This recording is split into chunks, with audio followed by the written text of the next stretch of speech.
To solve absolute value of negative 2x plus 1 is greater than 5. The absolute value is already by itself in the inequality, so now I want to rewrite the absolute value inequality as a compound inequality. To do so, I use the fact that absolute value of u greater than a is equivalent to u is less than negative a, or u is greater than a. Here, u is negative 2x plus 1, and a is 5. So I rewrite this inequality as negative 2x plus 1 is less than negative 5, or negative 2x plus 1 is greater than 5.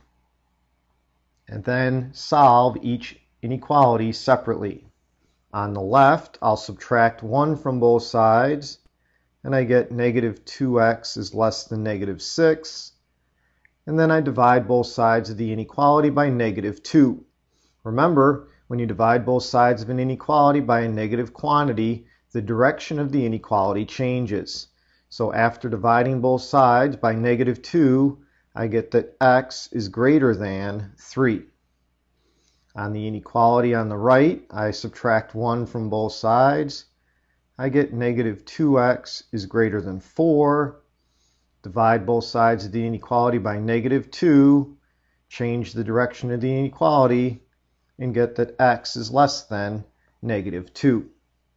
So my solution set is the set of all x such that x is less than negative 2 or x is greater than 3.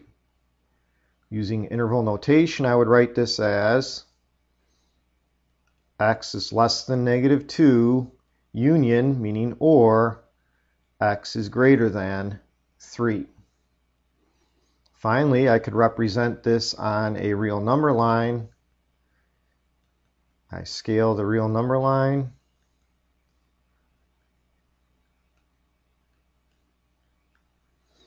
I put a parenthesis at negative 2, shade to the left.